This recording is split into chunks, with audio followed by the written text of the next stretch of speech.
Welcome to Engaging Culture, a podcast presented by Bridgeway Christian Church. I'm Brian Kiley. Today, I am joined by Bridgeway's technical director, Jeff Eberhardt, and we'll be joined by Seya Funda, a musical artist and filmmaker based in Zambia.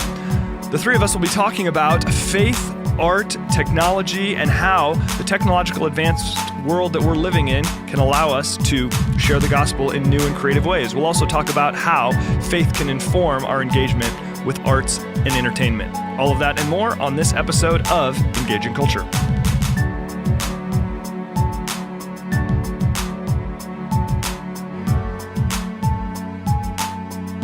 All right, well, welcome to the Engaging Culture podcast. I am Brian Kiley, joined by my good friend, Jeff Eberhardt. Hello there, my friend. Hello, it is good to see you. Thank you. You are wearing a Monty Python t-shirt today, which I appreciate. Yeah, I felt that was appropriate. That's very, very appropriate my for inner nerd coming out. Kind of the horse and pony show that this podcast is. It could have been a Star Wars shirt. That was my other choice. So. Well, I'm more a Monty Python person than a Star Wars person, so nice call on that one. We are not live right now. We usually record this podcast live, but I think at least one of us, maybe both of us, is going to be on vacation on the day that this podcast comes out. So I will now. So we're recording a little bit early, and I'm excited because this is the first time on this podcast we have ever tried to bring in a guest via technology. Amazing. So we're going to have Seya joining us here in just a little bit to talk a little bit about her work and how her faith informs her work. But first, I want to start with you. Obviously, you and your team, you're a big part of what we're able to do as a church from a technological perspective, from all of the technology that goes into creating the weekend worship services to even the technology that goes into making this podcast possible and everything in between. You live in this world of utilizing technology, utilizing the arts to facilitate worship, to facilitate discipleship, to facilitate the sharing of content. Talk a little bit about your heart for that and why that excites you and really why you've given your career to that kind of work. Absolutely. And thanks for the opportunity to be on the show today. I love being surrounded by a crew of guys even outside the window here of the studio that are just 100% committed to using the tech nerdy brains that God gave them to do something to bring light to his kingdom, to share the gospel with people beyond these walls and people that decide to come to this church. This is the scope of what we're able to do when we have people who take the time to learn how to use these tools, which is what they are. There's microphones and video cameras and engaging people through social media and all those kinds of things. Like they're all just avenues for connection. You know, we want people to know, okay, who is God? How can you know him more? What's going on in your life? What do you need prayer for? How can you be challenged? All the questions we ask, and our job, as we see, is not necessarily to be the people that are, talking to the microphones, although today I am, but like to equip people like yourself, people like Pastor Lance, the guests that you have come on the show, people that stand on our stage, to spread the good news. Right. Mm-hmm. And so that is exciting. I mean, God didn't give us all beautiful faces and wonderful, deep, sexy voices, but, he did give us. I know you're jealous of Lance. Yes. Well, I know. Tall, dark, and handsome. Hard not to be. Hard not to be. Anyway, go on. But the point is that like we do have a skill set. God gave us, the tinkering ability and, like what do all these zeros and ones mean and staying up with the trades and stuff. And it's exciting for us to get the technology in place and to have a platform so that you guys can show up and do your thing. I mean, God has gifted so many people in this community and abroad and across the world with his heart for loving his children here on earth, right? And how's he going to do that? He's going to use it, you guys as conduits to share that news. And people like myself and like my crew, like the opportunity to make this tech work. And when it doesn't work, like we're real sorry. We're not doing it on purpose. We're not like hitting the mute button. But when it does work, the collaboration that goes into that is just gold. Yeah. Like, there's nothing that's more exciting to me in life than get an opportunity to share the gospel through the means that he's given me and the talents that he's given me. Yeah. So. I guess that's kind of the drag about doing the job that you do is you're a little bit like a referee in that like nobody really notices you unless something goes wrong. Exactly. And then it's Yeah, like, weekend in service, and like you hear a big bass sound, and the whole place is shaking. Everybody turns around and looks at the sound guy. But during the worship set, when it sounds gold and everybody's got their hands raised and their eyes closed, like nobody turning around and applauding us, right? So yeah, no, that's really true. But it's cool to hear you kind of reflect all of that. It made me think about, so just this last weekend, I was preaching, well, I guess a few weeks ago now when this airs, but I was preaching, and when we preach, we have a prayer team come in and pray with us prior to Saturdays and Sundays. You know this. I had a couple of ladies who I know pretty well come in and pray with me.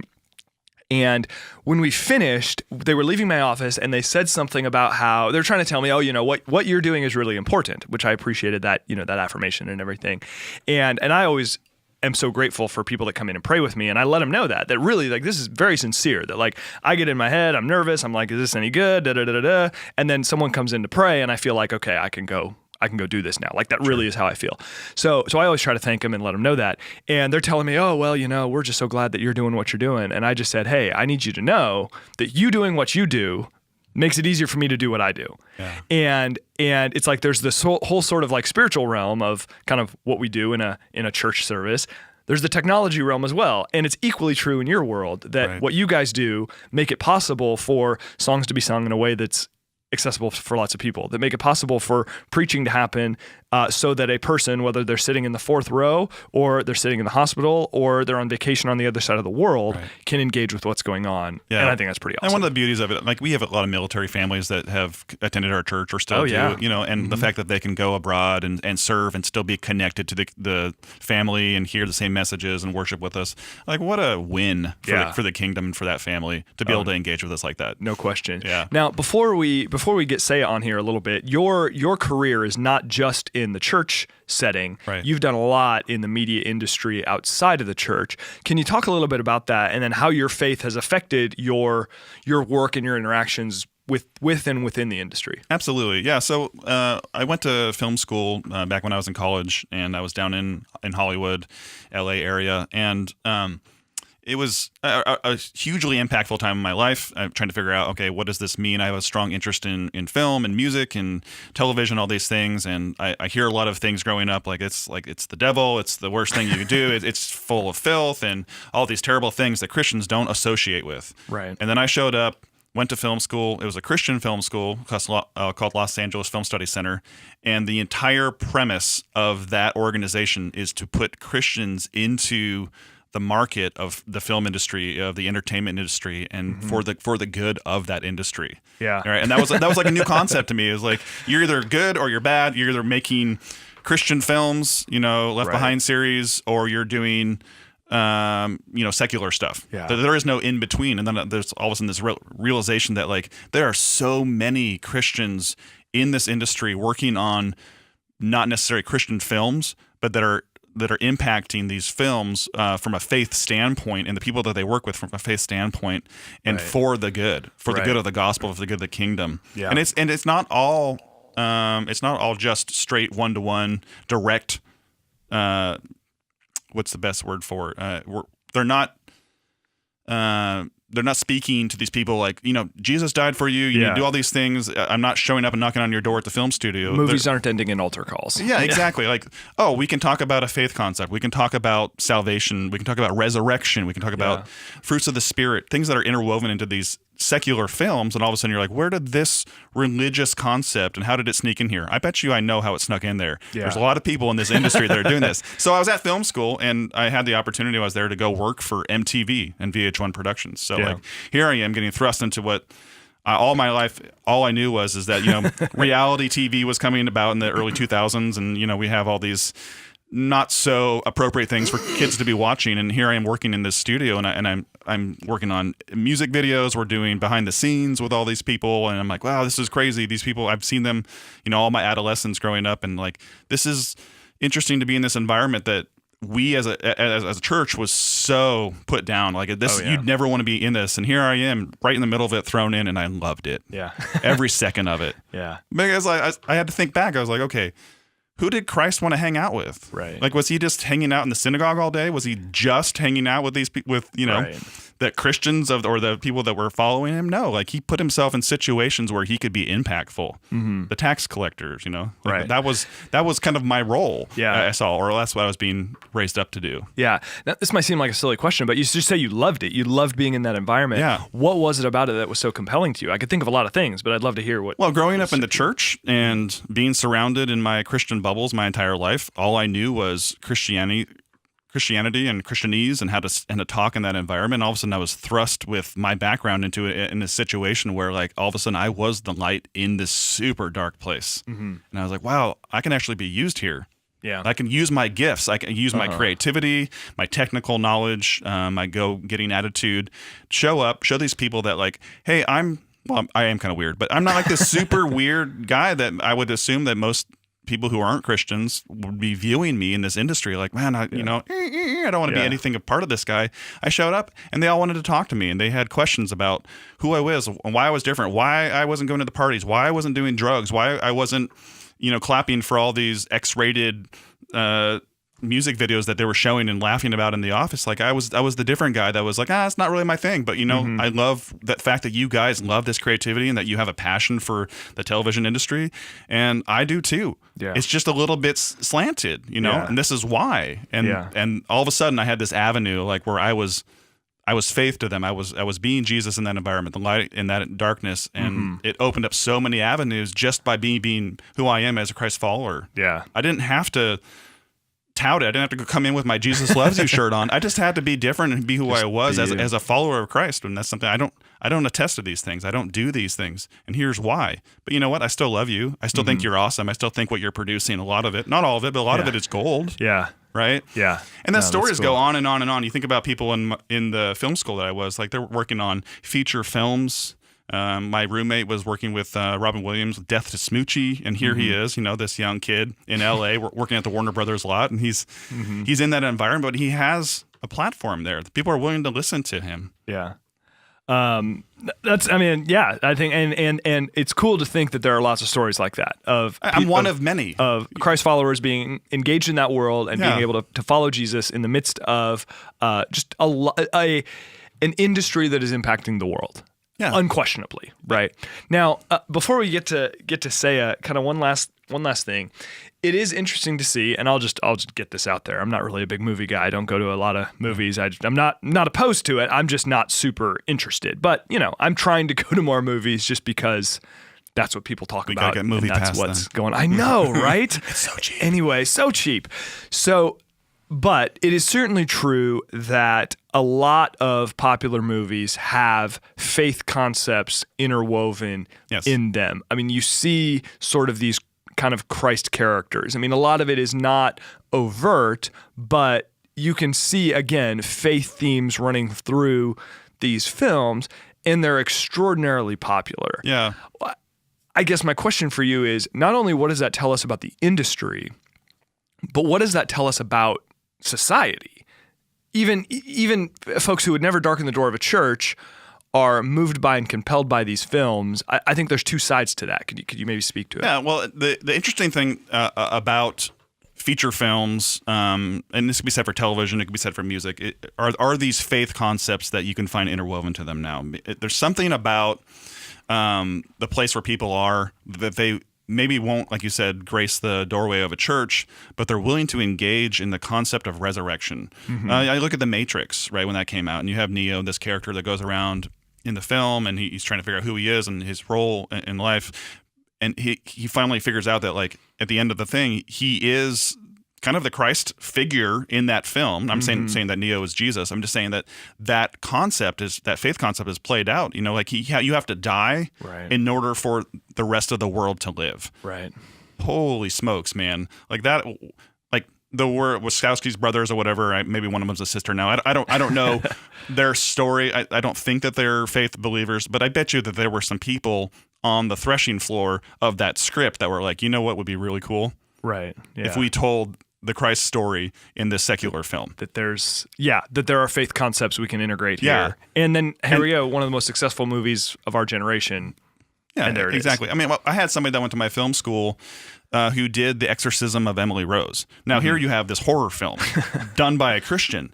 Yeah. And I sat in on one of his panels. This is fascinating to me, as I'm developing these concepts in my brain. It's like, is this okay? Like, you're like horror films, most Christian families are like, no way. Like, that's not going to be near my kids. And it shouldn't be. Right. But what it did, and what his point was, he said, yeah, I'm not saving people for Jesus in this film. But you know what I am doing? I'm getting people to talk about what happens when you die. Yeah. What about demons? What Yeah. about angels? What about exorcism? Like, what does this mean? Yeah. Bingo, you got a door to talk about your faith. Mm-hmm. Whether or not it was, in a church or it was in a horror movie, Right. people are willing to talk to you about it because you opened that door. Yeah. That's a very far out concept. But again, it blew my mind. Like, wow, not everything has to be so overt. I don't have to have a Left Behind movie that I invite my friend to that I'm embarrassed to invite my friend to because the quality is so poor. I'm sorry if anybody's out there is listening that love that film. Not me, but there are other means to engage people in what culture is doing with faith concepts. Yeah. No, I think that's absolutely right. And I'm excited to get Seya on here and kind of get her take on that. And as a matter of fact, if we want to kind of start the process of getting her going, we can. I think that it speaks to the fact that I think people are willing to have these sorts of conversations about matters of faith. People are willing to have. Are we ringing here? Okay, we're having conversations. Having conversations about these sort of spiritual, quote unquote, topics that we like to look into culture and think culture is so hostile, but that's not always the case. Hey, there she is. Seya. Hey, Seya. Can you hear us? Hey, I can hear you. Hey, welcome to the Engaging Culture podcast. Awesome. All right. Well, good to be part of this. We sure appreciate you taking the time to chat with us a little bit. We're just talking about kind of the arts and entertainment and technology and kind of the integration of faith with all of that. First of all, just for our listeners, and I don't even know this full story, how do you and Jeff know each other? Tell her the real story. I met Jeff. I met him in a bar. No, I'm just kidding. Yeah. No, I met Jeff at church in the U.S. We served on the same media team. Okay. At a young adults, through a young adults ministry. Okay. And how long ago was that? This must have been like 10, 12 years ago, something crazy like that. Yeah. Okay. Something like that. Wow. And she's actually joining us from South Africa today. Yes. She's Right. at I a don't think I conference mentioned there, that. so. You live in Zambia, but you're in South Africa. I'm in South Africa, attending a filmmakers and conservation conference. Awesome. Look at this technology. Yeah, right we're there, using it right now. Roosevelt, California I to know, right? South Africa. Unbelievable. Well, Seya, tell us a little bit about what do you do? What is? I know you're involved in the music industry and in filmmaking, but talk to us about what do you do? What are you working on? What are some projects you've been a part of? Would love to hear a little bit. Okay. So right now I'm working in film and music and events. And some of the projects that I've worked on, I was telling Jeff this, I've worked on commissioned work, which is basically where, for example, in film, if like a big network would hire a production house and sorry, I'm getting some interference from here, but so like a network would hire a production house and hire them basically to produce some content for them. Mm-hmm. And so my role is usually in like the production office, sometimes not even just in the production office, I'll be on set, hands-on, whatever needs to be done in order for a production to take place. And some other work that I do besides film, like I mentioned, events. And so right now I'm actually in the middle of planning 2 events that are coming up in October and in November. One of them is a music fest. Another one is it's sort of like a GLS or TEDx type of an event. Right. It's called Envision Africa. And so basically, the whole concept came from striking a conversation uh, from young Africans who are passionate about Africa, and looking at how they envision the future of Africa, and how what solutions are they bringing to the table to Africa's problems. So basically, it's Africans for Africa. Um, so those are kind of the things that I'm working on. And Very then awesome. on the That's music fantastic. end, I'm recording. Well, I'll be recording my album soon, Mm-hmm. my Nice. debut album. Yeah, So, I listened to some of the songs that you had posted online. They were great. thank you, Yeah. thank you so much. Yeah, so that's basically what I do. That's awesome. Now, Jeff and I, right before we called you, we were talking about uh, the extent to which in film specifically in the United States, and I mean a lot of these films are global, we see a lot of Yeah. faith concepts that play out in popular films, even if it's not overt presentation of the gospel, things like that. But you can see Right. Christ characters, you can see redemption stories that correlate very strongly with Yeah. kind of the core tenets of our faith. I'd be curious to know, as you look at the sorts of events you're working on, especially this event that's, you talk about kind of Africans for Africa and looking at solutions for Africa and all of that. To Yeah. what extent, or I'm trying to formulate my question here as I'm talking, but what role, if any, do you see faith playing in that? Or how much receptivity is there to faith concepts in those environments? And I'm glad you asked that question, because it's funny that, and it's not, it didn't happen this way, but like the people that we selected, we selected them based on their work. But then as you're getting to know these people, you find out that they're of the faith, Yeah. and so, for example, I'll give it our keynote speaker, for example. She's in her in I think in mid 70s or something like that, but she's a well accomplished woman. She was once ambassador to the UN, a politician at one point, um, and and she's now lecturing at different universities, I think in the US even. So she travels to the US like once a year. And but above all, she has this huge passion for evangelism. Hmm. And she's got a wealth of knowledge about Africa and bridging the gap between young people and the older generation. But at the same time, for her, she calls herself, I'm an evangelist first before anything. Wow. And so that is refreshing to see, someone, who's kind of late in her life and still has this passion and this fire for Jesus. Mhm. And she sort of, brings that into her world. And then we have a big fashion designer who's part of this as well. And again, she loves Jesus. She used to be a banker and abandoned the banking world, and decided to take on fashion design because she believes that's what she's called to do. But again, woman of faith. Yeah. Yeah, cool. so we encounter a lot of these people, and well, I think also I would like to mention this. Zambia has been declared a Christian nation.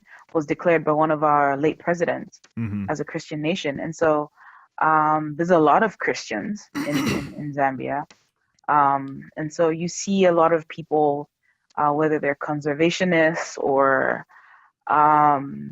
bankers or whatever it is. You see a lot of people that incorporate their faith in what they do. Mhm. Yeah, so I see faith playing a huge role. So Okay, very as cool. as you're Yeah. working through these projects for either television, or I know you've done some short films as well, and you champion different concepts. I know that you're an advocate for women's rights, and the rape culture, and bringing awareness to those types of Yeah. things. Yeah, so obviously some of those topics are really heavy. They're very deep. Yeah, But you are yeah, passionate about bringing these into the limelight, so to speak. Um, right. and you have the perspective of somebody who believes in Christ and wanting to still tackle these things head on. Can you talk at all a little bit about your passion for that and how your faith has impacted your getting these things out there for people to see and actually engage in? I think so. Like and just to sort of give it context. So I think it was last month or maybe 6 weeks ago. I had a situation where I would call it harassment on the streets of Lusaka, and um, it was very. I mean, I felt violated. Mm. One, um, in that moment, I was angry, and um, my instinct, my human instinct, was to inflict pain on the offender. Um, but like, after that moment passed and I was away from the situation and I calmed down and then I started thinking about the offender. And my thought process was, first I didn't want to talk about it with anyone. Mm. But then after, I thought about it and what bothered me was why? The why question. Like, why would this person feel that they can do that and it's okay? And then it went even deeper, and I started thinking about, how people are being raised, and not just people being raised, but even just the concept of having a relationship with Jesus and having a relationship with God and lack thereof in his case. Um, because I don't believe that if you have a relationship with Jesus and, well, an authentic relationship with Jesus, I don't think you'd go around harassing women, you Right. know? Hopefully not. Um, It's a different type of yeah, faith. I mean, Yeah. if you, yeah, if you have the love of Christ, the true love of Christ in your heart, I don't think you go around hurting people. And so, and that also sort of sparked. I mean, I already had this passion to advocate for those who don't have a voice, Exactly. Yeah. but then when that happened to me, it was sort of like an awakening, and it just sort of showed me what is really going on the ground. It was sort of like a reality check, and through that, I want to teach people. I want to talk about it. I mean, when I actually decided to tweet about it that same day, after I was calm and, my thinking was clearer. And I got a few inboxes from different women, some who are quite influential within Zambia. And, they were talking about how I wish I could come out and talk about my experience, but I don't think I'm brave enough to do that. But thank you for bringing that up. Yeah. Thank you for giving them a Uh, voice, Yeah. just to Wow. even have a platform and to and discuss. Right. yeah, and I didn't realize it was so many of these women, and through those conversations, you find that it's a daily occurrence for some women, Mm. Mm-hmm. which is really sad. But I'm not going to dwell on the negative. I want to be part of the solution. Yeah, Yeah. and what a Um, cool opportunity you have as a filmmaker, as a musician, as a singer-songwriter, yeah, that you have multiple platforms that you can breathe life into that will champion the fact that like these people are God's daughters, God's children. Like they deserve yeah, respect. They are no better or worse than you. You don't have any right to do this to them. But you can also yeah, give these people that don't necessarily have a voice through technology, through these exactly. means that you have available to you, and because you've pursued a path that is in the industry, so to speak.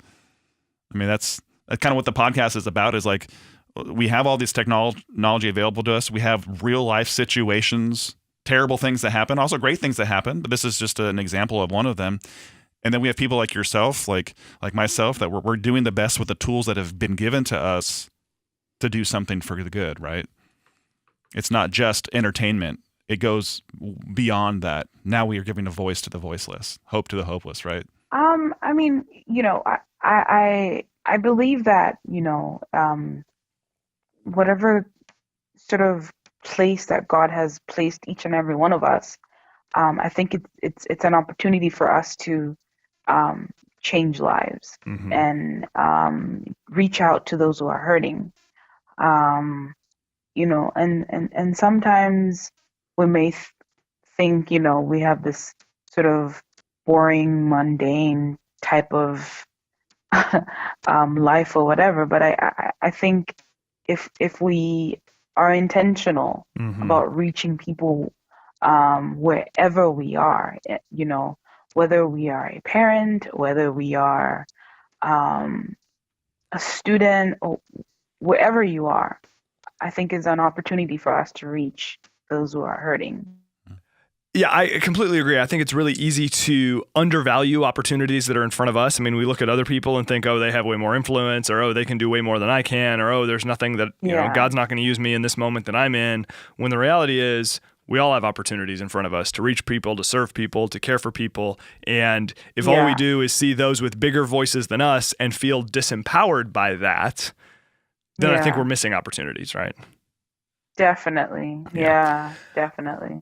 I would imagine I'm kind of switching gears here a little bit, but I would imagine a lot of Christ followers who are not in the industry, who aren't working on these projects, who are maybe consumers of film and music and everything else, but aren't themselves gifted in that way or just aren't working in that industry. I think a lot of us would want to know, how can we support Christ followers who are making movies and making music and seeking to impact culture in that way. What would you say to that? How can Christ followers who aren't in the industry support those of you who are? Or how can we support and encourage you? Well, I think the biggest one right now is that I can think of right now is prayer. Pray for us. Yeah. Because I'll give an example with the recent project that I was on. I was on part of a crew for a telenovela, and so that's not a Christian environment, so to speak. Yeah. So sometimes it's really hard, where you're surrounded by, people are constantly cussing and there's this negative vibe, so to speak, on set, and so it's very easy to let your flesh take the lead, because now you're frustrated, and so you need to sort of be intentional about, okay, Lord, use me. I'm in this place, et cetera, but I believe that prayer is the number one. Like, pray for us. Yeah. Pray for us to make the right decisions in moments like that. Mm-hmm. And then I think that another thing is, if there's any way that we can get some sort of support, if you're in a position to make decisions as far as support, whether it's financially, or whatever, connections. Yeah. I think that's also another big thing, because even when it comes to not only, and I think financially would be for projects that would help advance the gospel. Mm-hmm. Because we would love to do more content, to get more people to know about Christ, but that stuff costs money, as we all know. Fundraising is a big part of what you have to do, right? The cameras aren't just exactly, free. and Yeah. exactly, and not that many people want to put in money in a project.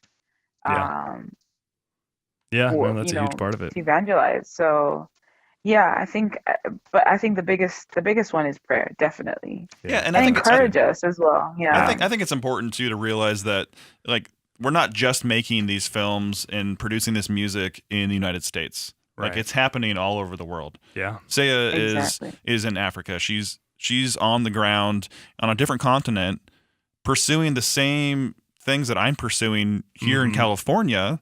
With the means that she has available to her and the talent she has available to her and her own God-given talent. Yep. And it's no different than what I'm doing. Yep. She just has a different platform from a different scope. Yep. Right? No, absolutely. Yeah. Absolutely. So I think this whole conversation is fascinating because I don't think many listeners or people that are even in the States really think about like, well, what are they doing in Europe? What are they doing in Asia? What are they doing in Africa to promote the gospel? They're like, well, aren't you guys just making it all in Hollywood and then shipping it out? Absolutely not. Not even close. Yeah. A lot of the same stuff is happening around the world. It's being produced around the world, and that's pretty exciting. And I think you're probably right that a lot of us, and not just in America, but I think in different spaces, think that kind of, well, what we're doing here is sort of the only game in town, and that's that. Yeah. So, Seya, we so appreciate the time and really appreciate your insight and learning a little bit about what you do. Jeff, do you want to maybe wrap it up here with maybe a final question for her? Yeah, a final question or just the thanks. I mean, Seya and I go back, over a decade. I think the world of her and what she's doing there. I think that she's using her platform to bring glory to God. I think that she is a fantastic human being, but also she has a beautiful mirror, so to speak, to reflect God's love for his children in Africa and across the world. And I couldn't be happier to be friends with somebody like Seya who's doing it and doing it for the right purpose. Awesome. So we love you, girl. Thank you so much. Thanks Great stuff. Thanks Love for joining you us guys. today. All right. Thank you. Thanks for the time. Enjoy the rest of the conference. Take care. Bye. Thank you. Bye-bye. All right. Yay, technology. Yeah, we did it. Yeah, we're talking we about did it. technology, and We're we're talking to somebody in talking- Africa instantaneously. Imagine that. Unbelievable. What a time to be alive. So, obviously, that's just an example of the many ways that technology can facilitate conversations about faith. What Seya is doing is pretty exciting. I mean, I think especially the conference that she alluded to, just that she's getting people together to talk about ways of, okay, how do we move our continent forward, which is exciting. And to see that in their it's interesting, if she was sitting here and we had a longer time to talk about it, I would have been very curious to talk about the opportunity that comes from Zambia being sort of a predominantly quote unquote Christian nation, but then also the challenges that come with that as well, because that's not always totally a good thing. I mean, a lot of times when Christianity becomes too connected to sort of the cultural dominant idea, it's just sort of like everyone's a Christian, so you lose your sense of distinctiveness. But nevertheless, it's pervading a lot of the art that she is doing, and that it, as she alluded to, is a huge part of the lives of these movers and shakers in culture. Yeah, people who are known for their excellence in other things. Well, and I guarantee you that when she's talking about being on telenovela and on the set there, and she's helping with the production of things, and she's surrounded by people who don't follow Christ. And she's challenged by that, but she's also, I guarantee you that people there see that she's different. Yeah. Right? Oh, yeah. And they're like, what is different about Seya? Why is her life so attractive to me? Yeah. Versus what I'm doing and what I'm caught up in this moment. Yeah. Here's a woman who is obviously got some things together, and we're not perfect as Christians, obviously, but like she has hope in something, and she has purpose beyond just the paycheck that she's getting from being a part of this production. Yeah, and I completely agree, and I hope that just even you think about your story, what you shared earlier, you think about what Seya is doing. That my hope would be that Christians who are gifted technologically, Christians who have invested a lot of their time and energy in growing in a lot of this stuff, Christians who have an interest in media, in film, in television, and all of that, that they wouldn't see those areas as like, oh, these big bad, pits of despair that we as Christians ought not enter, but rather it's no, actually, if God has gifted me in this way, A, I can be a part of producing great stuff, and then B, I can represent Jesus in those environments, and there'll be some receptivity to that. And the reception of inviting people to the conversation versus, the door-to-door wearing my Jesus bracelets and shirts and knocking them over the head with it. Right. That's two different sort modes, of thing. right? Yeah. And I think what you're seeing a lot in these environments is like, how can you be a part of this and engage them in these conversations about faith, about who God is, about concepts of faith? Yeah. That is a much easier avenue in that realm to get people from step A to step A and a half. Oh yeah. Right? Absolutely. Which is, your goal is obviously people get a relationship with Christ. Right. Okay, as a Christian, that's a goal of mine. Right. Yes. But I'm not called to plant that seed, water it, fertilize it, till the weeds, and then harvest it. Yeah.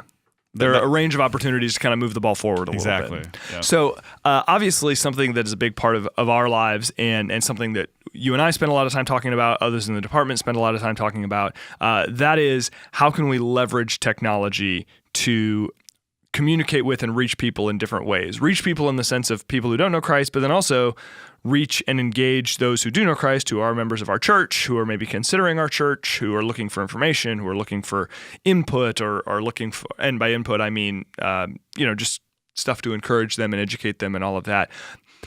What excites you about what you see technologically in our world today and kind of the ways that the church can leverage that? Well, Seya even alluded to it, and it's the instant communication. The concept, like we had, computers 30, 40 years ago, whatever, 50 years ago in large rooms. Right. And now that's in your pocket, know. So that can be a good and bad thing. But the fact that we can have an app for our church, let's say, and we can send out a push notification and ask people, like, how can we pray for you? Yeah. That's a conversation, 10 years ago that would have had it happen in person. Now, I don't think that dehumanizing our communication is always a good thing. Sure. But the opportunity to get prayer instantaneously, the opportunity to share a need, like she said, with one of her friends instantaneously, hey, I need a chance to get to the hospital. Can anybody take me? Right. That is insane. Yeah. Right? Like I can dial 911 from my pocket, like that's hopefully not a butt dial, but like if I have a need, I can communicate en masse to friends, family, anybody who will listen. Right. Well, likewise, if I have something to say, a revelation from God, if I have something, an encouragement, I can also instantly send that out to so many people. Right. Right. Yeah. I mean, everybody's got a platform now with social media, technology being what it is. You don't have to take an idea, pitch it, get it approved, all this other stuff. Mm-hmm. Literally anybody can can share things online. Literally anybody can start a podcast. Literally anybody can create a YouTube video. Yeah, right. Yeah. So clearly the bar is very low since we've got one.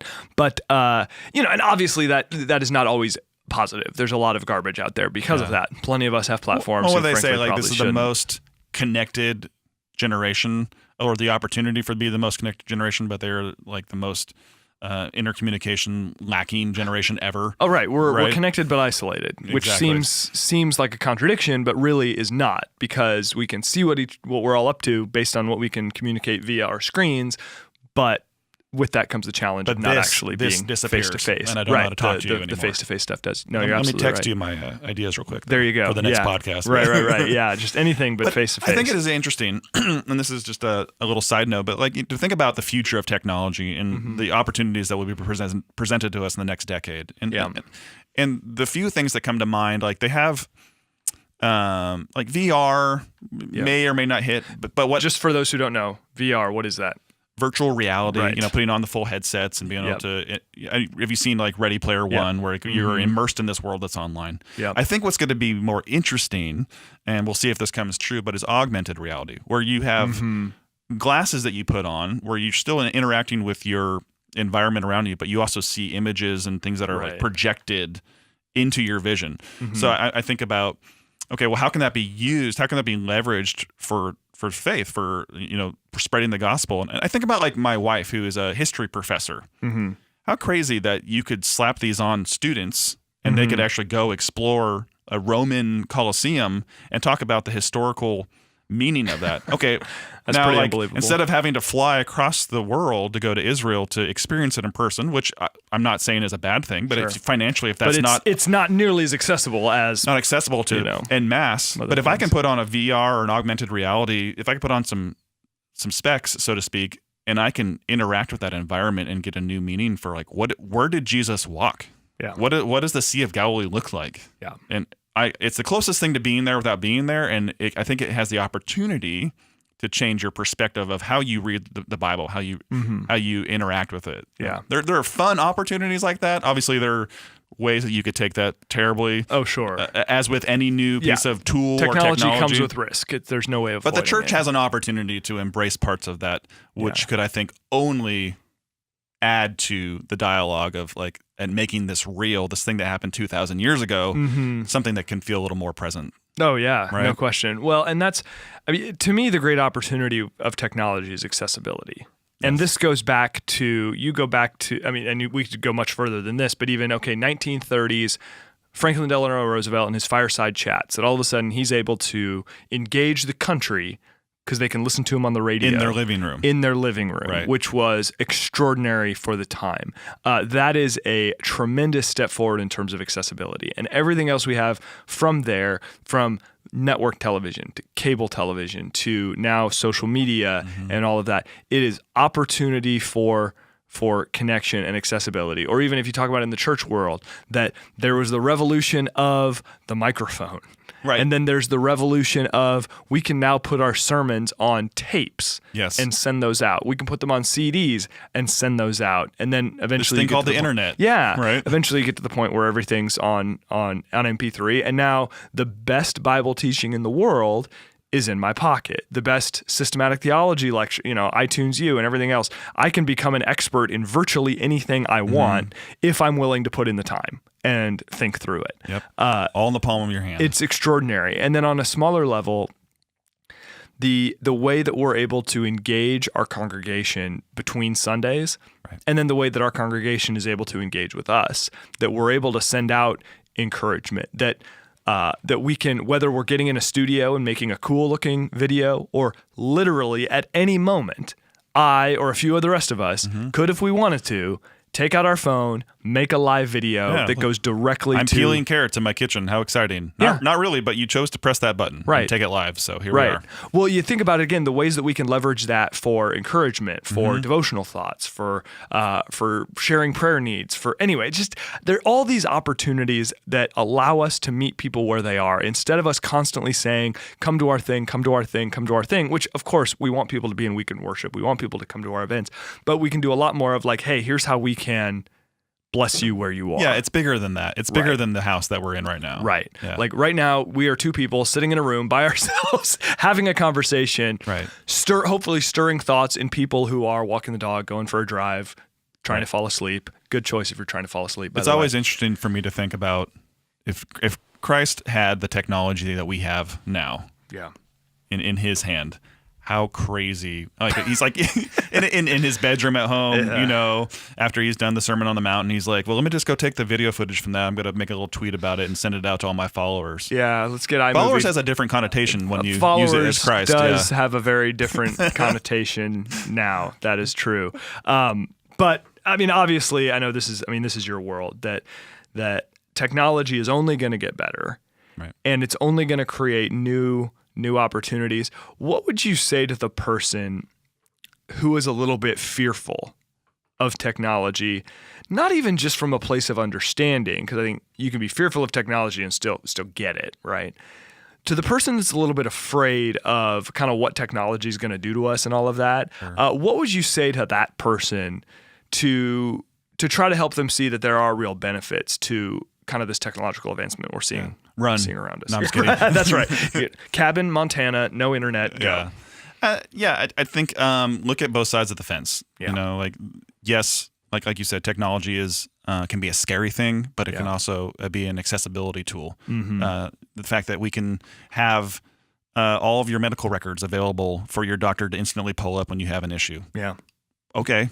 They can walk into a room with Google glasses on, and they can scan you, and they can know that, oh, you have this issue with your skin. I can tell because this is analyzed what I'm looking at on your arm right now. Yeah. Okay, so I can save your life right now. Right. That's kind of exciting. I'm in favor of that. Yeah, right. So technology, it's all in the eye of the beholder, and what is the intended purpose, right? And if the intended purpose is accessibility, making life better for people, if you have, I think people are inherently good, and if you have more inherently good people using this technology and developing it and championing what it could be used for, I think that good will win in the end anyways. There will always be terrible people in the world that will use whatever means necessary to destroy things. Mm-hmm. Yeah. But it's the hearts of the good people that are going to champion and win this stuff in the end. Right. Yeah. No, you're absolutely right about that. So I think technology is only going to become more sophisticated. There's only going to be new opportunities and challenges that come with it. And ultimately, to quote Peter Parker's Uncle Ben, with great power comes great responsibility. Yes. And I think on some level it is incumbent upon us as Christ followers to say, okay,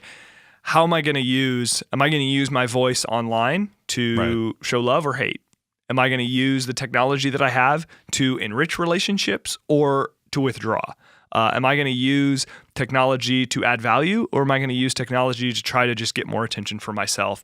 Those are ultimately the things that we as an organization need to wrestle with. Yeah. Those are things that each of us as individuals needs to wrestle with as we seek to leverage technology appropriately. And I think one of those questions too is when is the appropriate time to put the technology away? Yeah. And just know that it exists, but know that you don't need it in this moment. Right. Is that the dinner table? Is that is that when you're in the restroom? Like, okay, let's find areas where like you do have a reprieve, because anything in moderation can be healthy, right? Right. But like, I think you're going to see different addictions that come up. That's one of the negative things of it. People who get crooks in their neck because they spend all day looking down at their phone, right? Yeah.